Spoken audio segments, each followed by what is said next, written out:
Grace and peace to you, and welcome to Reaching for Real Life with Sean Azzaro, the senior pastor of River City Community Church in San Antonio, Texas. A church that exists to help people just like you find the real life you were created for and find it to the full. And that's what Jesus promised in John 10:10. And today we continue in a series that started on Easter Sunday called Awake. Did you know that God is working in ways you could never imagine? Even in those tough situations, God is at work all around you. Our assignment is to find out what God is doing and get on board. Pastor Sean picks up in 1 Peter chapter 3 in part 2 of this message called Awake to What God is Doing. You can follow along with the notes and discussion questions for your own Bible study on the sermon page as seen at reallife.org. It's time for Reaching for Real Life Radio. Flip over in your Bible to 1 Peter 3, and we'll pick up at verse 8, because he wraps up this part of the conversation. And he says this way, finally, all of you, be like-minded, be sympathetic, love one another, be compassionate and humble. We could all say excellent. Easier said than done, but excellent.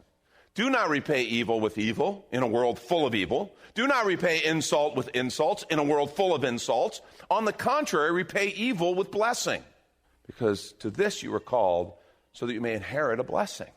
And now he's quoting from Psalm 34. He says, for whoever would love life and see good days must keep their tongue from evil and their lips from deceitful speech. They must turn from evil and do good. They must seek peace and pursue it. Why? For the eyes of the Lord are on the righteous, and his ears are attentive to their prayer. But the face of the Lord is against those who do evil. That is 1 Peter 3, verse 12. The eyes of the Lord are on the righteous, and his ears are attentive to their prayer, but the face of the Lord is against those who do evil. How can you say honor the emperor? How can you say just love? How can you say don't return evil for evil or insult for insult? How can you say that in this world that we live in? He says, well, I can say it because the eyes of the Lord are on the righteous. His ears are attentive to their prayer, but the face of the Lord is against those who do evil. Some of you need to memorize this verse. And good news, he's quoting from Psalm 34, so if you memorize this, you're actually memorizing 2 verses. So you're kind of getting leverage right there, right? Okay, so that's good. But seriously, this is why we should see the world differently, right there. And Peter's talking to people under Nero, persecuted, alone, hanging on by a thread. And he's telling them, you can live for Christ. You can win. You can be overcomers because the eyes of the Lord are on the righteous. He sees you. His ears are attentive to your prayers. He's listening. But the face of the Lord is against those who are evil. You mean they're not going to win? You mean they're not going to have the final day? Not when the face of the Lord is against them. See, if you're taking notes, I want you to write something down. The resurrected life awakens me to see God at work all around me. This series is called Awake. And one of the things we need to wake up to is the fact that God is at work all around us. The resurrected life awakens me to see God at work all around me. Everywhere we go, we need to awaken to the presence of the Lord. His Spirit is everywhere. You know that, right? That's what omnipresence means. It's not like God is somewhere, obviously in the Bible Belt somewhere, but we don't know where. And, he kind of moves through like a tour. No, he's omnipresent. He is here right now. The presence of the Lord is here. Did you know tomorrow when you're going to work, instead of just going, oh, God, oh, why, God, do you punish me this way? How could you do this to me, this godless environment? Instead of that, you can walk in tomorrow into the office, into the plant, into wherever you work, and say, God is here, and you will be actually empirically accurate and right. He is there. And that should change things. That should change how you see things. That should change how you perceive everything around. You see, God's Spirit is everywhere. His fingerprints are everywhere. One of the sad things, that's why the scripture over and over says, wake up, you're missing it. We miss the handprint, the fingerprint of God on people, on circumstances, on culture. We talk about eyes of faith. Eyes of faith are those eyes that kind of see the world, and they see everything here, and they know it's all real. They know this material stuff is real. They're not denying it, but they also see that it's not all that's real. Eyes of faith see everything that's happening in light of the reality of God's presence and the conviction of his power. It's like, oh, that looks different. Yes, that is a bummer of a situation. I'm not lying. I'm not in denial here. That is a bummer of a situation. That's pretty crummy. But it's not all I see, because I look up and, but God's here. And that situation doesn't get to have the final word. That person doesn't get to have the final word. How different the world looks when you see it through the lens of his abiding presence, when you look through eyes of faith. Right here this morning, I want to challenge us, stop thinking like what we see is all there is, because it's not. If we believe any of this, what we see is not all there is. What we read in the paper is not all there is. I don't care if it's fake news. There's fake news out there. You know that? There's a lot of fake news. I don't care if you can get down to the real news. Okay, it's hard, got to sift through, but you can find it. This is actually what happened. Not what the writer wanted me to believe by putting it in the headline and putting it in the first 4 paragraphs. You got to read down farther. Maybe the best thing is just to read the last paragraph first. But you'll find real news. This is what actually happened. Do you know the real news is not the only news? Because God is there. Stop thinking and acting like what we see is all that's there. Stop acting like everything we hear is all that's there. Every report, every story. It's not. Stop responding like the forces around us will have the final word. They won't. The resurrected life awakens me to see God at work all around me, and it is an awesome thing. When you can see what he's doing, it changes you. A couple observations that we want to make. One, God is at work all over the world. Do you know that? God is at work all over the world. Lives are being changed. He is turning the world upside down. Now, you may not know that, because in our culture, it doesn't feel like that. It feels like we're on the decline. It feels like, boy, nobody believes anymore. It feels so different from what it did 20 and 30 years ago. It's like, it feels like we're losing. Well, you got to understand, there were 2 news stories that came out on the same day, February 3rd, 2016. And it was this weird, funny twist. One was from the Wall Street Journal, the other was from NPR. And it tells us a little bit about what's going on in the world. The first story tells us that Deepak Chopra, the Hindu holistic health expert, author of 84 books, spent 3 days leading a workshop for MBA students at Columbia Business School in Manhattan. This is according to the Wall Street Journal. They said this: roughly 65 students sat in silent meditation, eyes closed, their smartphones and laptops stashed out of sight. The affable spiritual guide of Oprah Winfrey, Lady Gaga, and Ariana Huffington, among others, told students this: bring your awareness into your heart. Ask, who am I? Then he invoked the Hindu goddesses featuring a band of urban yogis, and asked students to diagram their soul profile. This is Columbia Business School. Okay? What's fascinating is on the same day, NPR reported this story. The other end of the planet, largely Hindu nation of Nepal, Christianity and church planting are both exploding. NPR noted this. It said, now Nepal has one of the fastest growing Christian populations in the world. Hindu nation. According to the national census, the Christian population has grown from 0 in 1951. There was no discernible presence of Christians in 1951, according to their census. 0 in 1951. To 458 Christians in Nepal by 1961. So in that decade, somebody did something. Somewhere God brought somebody, the word got out, and now there are 500, almost 500 believers in 1961. But that number's grown to 102,000 as of 2001, and more than 375,000 a decade later. That's like New Testament stuff. Isn't that awesome? That's one nation. But we don't hear about that. We don't know that. CNN is never going to tell you that. You know that, right? In good news today, Christianity is raging in Nepal. That's not going to happen. In fact, global missions, it feels like it's completely flipped upside down. Completely massive changes. A few examples. Global shift in Christianity missions. Christianity Today reported that 85% of the members of Yale University, listen to this, this is pretty cool.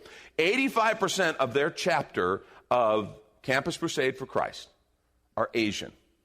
Whereas the university's Buddhist meditation meetings are almost exclusively attended by white students. God bless us.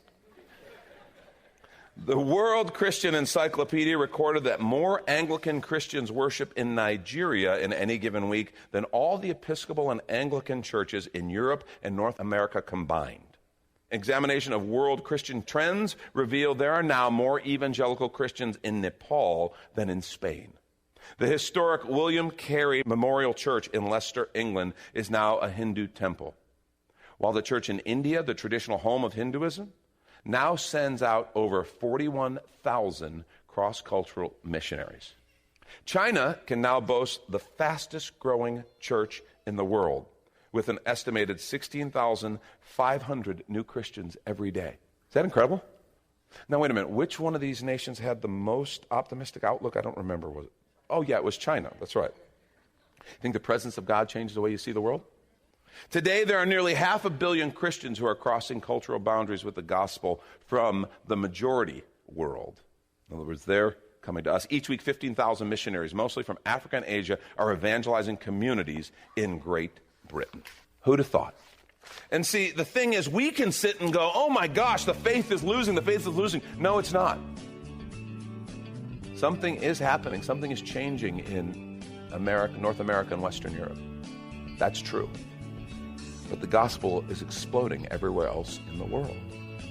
And this is when we take a quick minute to remind you you're listening to Reaching for Real Life with Sean Azzaro, the senior pastor of River City Community Church, in this message called Awake to What God is Doing, which is available right now on the sermon page at reallife.org. Just look for the series called Awake. And while you're there, if you've been blessed by this teaching, your gift of any amount helps this radio ministry continue to help others. Just find the Give tab at reallife.org. And Pastor Sean Azzaro, now an author, invites you to check out his brand new book. 302 Books, a division of Salem Media Group, presents A Pilgrim's Guide to the Spirit-Filled Life, Rediscovering the Gift of the Spirit, authored by Sean Azzaro, pastor of River City Community Church in San Antonio, Texas. Growing up in and around Pentecostal churches, I really learned to appreciate the role of the Spirit in the life of the believer. But I also saw what I considered to be imbalance and excess in some of our churches when it came to how we taught about the infilling. Now available at Amazon.com, Sean Azzaro shares his most requested teaching and radio broadcast series in a devotional form, encouraging you to embrace the Spirit-filled life. I wrote in a devotional style to encourage readers to examine the Scripture with fresh eyes and make room for the Lord to speak about the role of the Spirit in our lives. The goal of the whole book is to simply make you hungry for more of the Spirit. Order your copy of A Pilgrim's Guide to the Spirit-Filled Life by Sean Azzaro today at Amazon or reachingforreallife.org. And now the conclusion to the message, Awake to What God is Doing. This is Reaching for Real Life Radio. God is at work all over the world. It's just true. But the news is never going to tell us that. See, we need to understand something. God is so big. He is working all over the world. He's working all over your world, and you don't even know it. Do you know God can work through seemingly godless people? God could work through your boss. You're like, no, he couldn't. My boss is the direct descendant of Satan himself. It's discernible, and you can trace it. It's amazing. He has a little chart on his office wall. Satan, and here's me, you know. But you might think, no, there's no way God could work through that person or that person in the neighborhood who's constantly in pain. God can do whatever he wants. Look what God did through Nebuchadnezzar in the book of Daniel. I think God even reached Nebuchadnezzar, changed him, if you read the book of Daniel. All throughout history, God can work through everyone, because remember, he's God. The world leaders aren't. He's God. God can work through seemingly godless situations as well. Things that you might look at and go, this can't be of God. And I just want to say, you don't know what can be or can't be. You don't know. We need to be people who develop eyes of faith, people who start looking at situations and go, God, what are you doing? What are you saying here? We need to look at these circumstances, these people, with God clearly in the center of our vision, and the possibilities that are available because of his presence. Don't be afraid. In fact, when you get discouraged, remember what he's done in the past. It's one of the great ways to go, yeah, but this looked hopeless in history, but look what God did. How many times did it look like a nation was going to just be lost, or people was going to be lost, or the church was going to be lost, and yet, look what God did. It's like, wow, God is amazing. Look what the writer of Psalm 83, remember what he said? Remember he talked about the different ones that are enemies and said, God, why are you silent? And this one's against us. This one's against us. This one is against your people. Look at the rest of the psalm. I'm going to pick up now at verse 9. First word, very important. It probably should have gone with the previous part, but I wanted you to have it here and just stop about it. This word Selah, it's a little insertion that says stop and think about it. Stop and think about it. You read that, you read all these things happening, going against us, and then he says Selah. Wait a minute, pause. He was having a little pity party, a little negative fest. And this word Selah means stop, pause. And he goes on, he says, deal with them, God. Remember, he's talking to God. Deal with them as Midian, as with Sisera and Jabin at the torrent of Kishon, who were destroyed at Endor, who became as dung for the ground. In other words, others came against you, God, but you kind of fixed that. Make their nobles like Oreb and Zeb, and all their princes like Zebah and Zalmunna, who said, let us possess for ourselves the pastures of God. Oh my God, make them like a whirling dust, like chaff before the wind, like fire that burns the forest, and like a flame that sets the mountain on fire. So pursue them with your tempest, terrify them with your storm, fill their faces with dishonor, that they may seek your name, O Lord. Wait a minute, can we pray like that? Those aren't very nice prayers. Well, they are, because look at how it ends. Go back. So pursue them with your tempest, terrify them with your storm. It's like, wow, that's a mean believer. Fill their faces with dishonor, that they may seek your name, O Lord. Oh. Sometimes for the haughty, the high and mighty, the best thing in the world is for them to be brought low. Not for their ultimate destruction, but so that they might humble themselves, so that those who have a heart to do so would humble themselves and see the Lord. Because look at what he says, let them be ashamed and dismayed forever, let them be humiliated and perish, that they may, listen, that they may know that you alone, whose name is the Lord, are the most high over all the earth. That they may know that, doesn't matter, you're God. Look what you've done in the past. I want them to know that you are the most high over all the earth. You see, sometimes that discipline is so powerful. Just remembering what God has done in the past. You should make sure and do some research. Globally, what has God done? What situations looked hopeless, but something happened? God did something. I'm telling you, one of the things I'm excited about with our Israel trip that we're taking beginning in November, taking a group over there. Would love to have any of you guys come with us. You can just email me at pastorshawn@reallife.org. Israel has seen so much hardship and so much miraculous intervention of God. The story of God preserving his people is truly amazing on the stage of world history. And to actually go and be at those sites and see them and dig deeper into the history. It's going to be an awesome trip. And one of the things I look forward to just experiencing is the places where God did miracle after miracle after miracle, and seeing them with a richer depth because of actually being there. See, that's a powerful practice. Just going through and doing an inventory and saying, remember what you did, God. Oh, I remember this, I remember this, I remember this. Remember what God has done. See, the resurrected life awakens me to see that God is at work all around me. Your eyes open? Are you seeing it? Second thing, God is working in people in ways you can't imagine. God is working in people in ways that you can't imagine. Do you know no one is kind of just neutral? God's already been at work in them. That's what the scripture says. God's already been at work at them. John 16, 7 through 11 says, but I tell you the truth, this is Jesus. He says, it's to your advantage that I go away. For if I do not go away, the helper will not come to you. But if I go, I will send him to you. And listen, and he, when he comes, he will convict the world concerning sin. This isn't talking about the church. This isn't talking about believers. He does that. We know that. But he's saying, unbelievers, I will convict the world concerning sin and righteousness and judgment. Concerning sin, because they do not believe in me. Concerning righteousness, because I go to the Father and you'll no longer see me. And concerning judgment, because the ruler of this world has been judged. Do you know he's already at work in people? We tend to get weird when it comes, and especially in this culture now, it is so bad. And we Christians are taking the bait. I want to challenge you not to. We look, there's us and them, man. Us and them. And it's usually a political divide, man. We are split politically. And we look at people on the other side as they're the enemy. They're wrong. They're dangerous. And it happens both ways. And what we need to understand is, do you know that there are people who are just dead wrong. There are people who are hurtful. There are people who are hateful. Do you know God is convicting them? And he's working them. He loves them, and he wants to see them redeemed. But what you need to understand is he's working in them.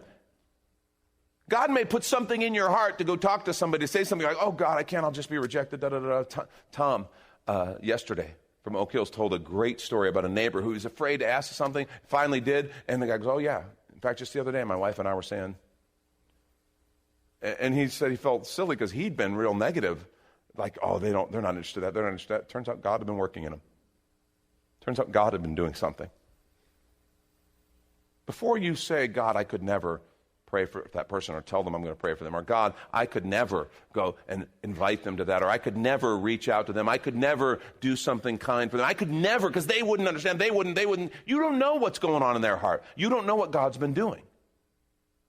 God is at work in every person. He is convicting, he is calling them. There is something in them that knows they were made for something more, and it is working with his Spirit. And as we cooperate with the Spirit, it'll be working with you. We need to understand every single person. So that situation at work, that person who drives you insane, who your prayer has been, God, strike them, smite them. It's time for a good old-fashioned smiting. Instead of praying that, you might start praying, God, I don't know what you're doing in them, but help me to be a part of that. God, show them your presence. Show them who you are. Reveal yourself to them, because that's what he's doing. You know, we talked about it yesterday at the conference. We talked about reaching your neighbors, reaching your coworkers. It's so different when you understand that God has already been at work. He loves them, and sometimes if we'll just show up and love, it's amazing what God will do, because he's already been laying groundwork. He's already been sowing seeds. And that's the thing about the resurrected life. It awakens me to see that God is at work all around me. I don't want us to miss it. Last thing. Our assignment is to find out what God is doing and get on board. See, this is where the rubber meets the road. This is why it's so important that we know what God is doing. Because our assignment is to find out what God is doing and get on board. Problem is, we spend so much time trying to get God on board with what I'm doing. God, I know what's right in this situation. Here's what I'm praying. If you'll fix them, Lord. You know, in your marriage, God, if you'll fix my wife, if you'll make her more like me, everything will be perfect. Those of you who know Lori and I are like, I can't believe you even said that. But, you know, we would never say it quite like that, but it's like, Lord, fix them. If you'll fix them, then everything will be all right. And maybe it'd be more productive if we stopped and said, God, what are you doing in them? What are you trying to accomplish in them? Parents, we sometimes get so worked up with our kids and worrying about, what's this going to mean for their future? I'm so worried about this. Or they're embarrassing me. What is this, a reflection on me? And all these different things. We get all these weird things going into our kids. What if instead we just said, God, I don't understand what's going on with my kid right now. What are you doing in them? What do you want to see for them? What is your agenda for them? And how can I participate in what you're doing? What a difference. See, God's got something going on with every person at your work, in your neighborhood, in your family. And what if we stopped and said, God, what are you doing in them, and how can I be a part of that? Now that's powerful leverage. Instead of saying, God, I want to see this is wrong, so fix this, fix this, fix this. You know, and you can kind of tell our prayer times, you know, if our prayer time is all, God, do this, do this, do this, do this, okay, thanks, let me know when it's done, and then I'll have a new list for you, God. If that's kind of the agenda, maybe you're treating God a little more like the genie in a bottle than like the Creator who's at work everywhere and who invites us to join him in life-transforming, world-changing mission if we'll just make ourselves available. I want to challenge us. The resurrected life awakens me to see that God is at work all around me. Start looking for what God is doing. Really. As you read the news, instead of just getting mad, Lord, what are you doing there? God, what should I be seeing? Some of it will break your heart. I'm not saying it's all, good news. It's not. We live in a broken, sinful world. But it changes when we say, God, what is your heart for this? What are you doing? What are you going to do through this? What do you want to do? That's how we develop eyes of faith. We start looking at situations, at people, at circumstances through the lens of God's presence and his power, his ability to make a difference. that's where we begin to walk as people in hope and optimism, a righteous hope and optimism. Because our hope and optimism is in what God's doing and what He's always done. Open your eyes. See what the Lord's doing. That's Pastor Sean Azzaro. You've been listening to Reaching for Real Life Radio. And if you'd like to hear this full message called Awake to What God is Doing, it's available right now on demand at reallife.org. And while you're there, we'd appreciate your feedback. You can leave us a note on our Contact Us page, or even better, your financial gift helps this radio ministry continue. Find that Give tab at reallife.org. But of course, you're invited to visit and join us at River City Community Church, located on Lookout Road right behind Rotama Park, next to the Real Life Amphitheater. If you'd like to call the church, the number is 210-490-5262, as Reaching for Real Life Radio is a service of River City Community Church. We hope you join us again next time as you travel the road to real life.